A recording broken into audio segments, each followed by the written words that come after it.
The afternoon was gray, heavy with clouds that threatened to fall at any moment. The humble neighborhood, made up of dirt roads and simple houses, seemed even quieter than usual. Perhaps it was the cold wind blowing through the poorly closed windows. Perhaps it was the weight of that particular day, which had seemed different from the start. But for Clara, a girl of only 8 years old, everything had already begun wrong. Clara walked alone with her little blue notebook pressed against her chest. It was old, with worn edges and a few loose pages, but it was the most precious thing she owned. That notebook wasn't just a notebook, it was where she wrote stories, drew dreams, and recorded everything she wished to be one day. Among the yellowed pages, there was even a drawing of her mother, who had left too soon and left behind a void that was difficult to explain. She was walking home from school, her steps light, trying to ignore the laughter of the boys who always hung around the corner. They were bigger, stronger, and loved to tease anyone who was vulnerable. For the past few months, Clara had been doing everything she could to go unnoticed. But that day, it didn't work. As soon as she turned the corner, the 3 boys surrounded her. One of them, the tallest, snatched the notebook from her hands without warning. Clara tried to hold on, but her small fingers were no match for his strength. "Look what she's carrying," she said, laughing. "It must be a crybaby's diary." The others laughed, and then they began to leaf through the notebook, tearing pages, throwing them on the floor, mocking the drawings and the little stories that Clara had written with so much love. "Stop, please," Clara pleaded, her voice trembling. But they didn't stop. On the contrary, they seemed to be having even more fun. When the last piece of the notebook fell to the floor, Clara could no longer hold it. It wasn't just torn paper. It was as if her memories, her refuge, her world had been ripped away. She fell to her knees and began to cry, a desperate, sincere, painful cry.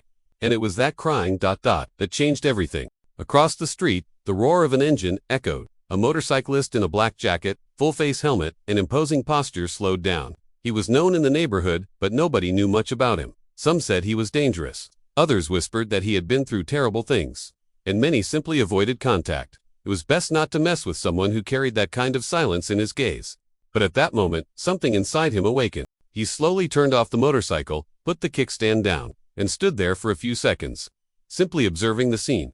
The girl crying on the ground, the pages scattered, the boys laughing at her.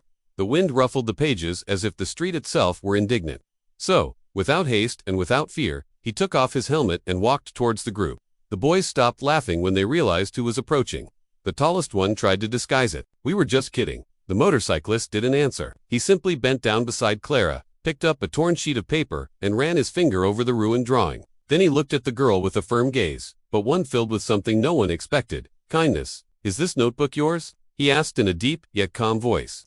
Clara nodded, still crying. It was then that the motorcyclist slowly stood up and faced the boys. He didn't shout. He didn't threaten. He didn't take a single step towards them. He simply said, in a tone so grave it chilled the air, "You have 3 seconds. 1, 2. The boys ran before the 3 echoed in the street. They stumbled out, desperate, as if they had seen a ghost. The motorcyclist then helped Clara to her feet. He picked up each torn page, even the one that was far away, almost in the sewer. He folded it carefully, as if he were reconstructing something too delicate to be lost.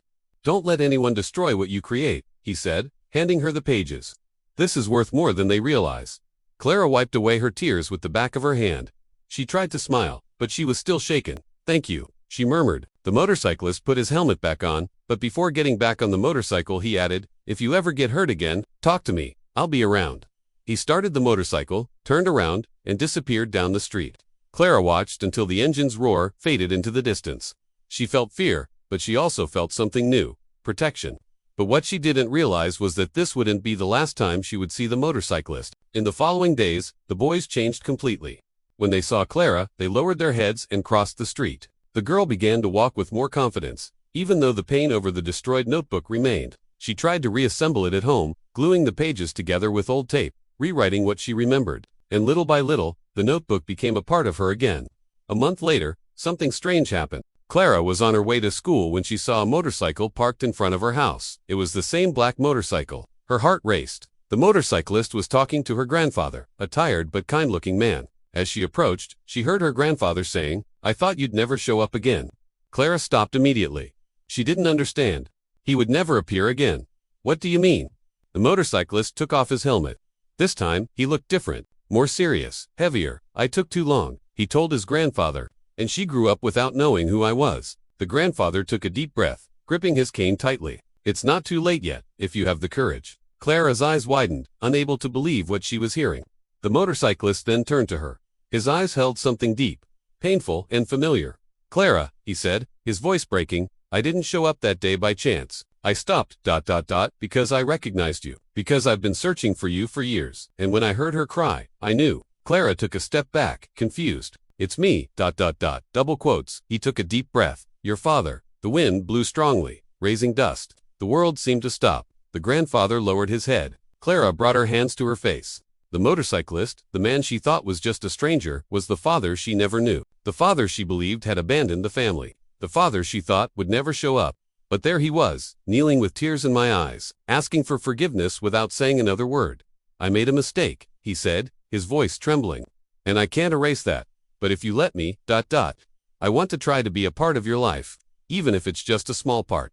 Clara cried, not from pain, not from fear, but something she had never felt before, hope. And at that moment, she realized that the true plot twist in life. It's just that sometimes, the hero appears out of nowhere.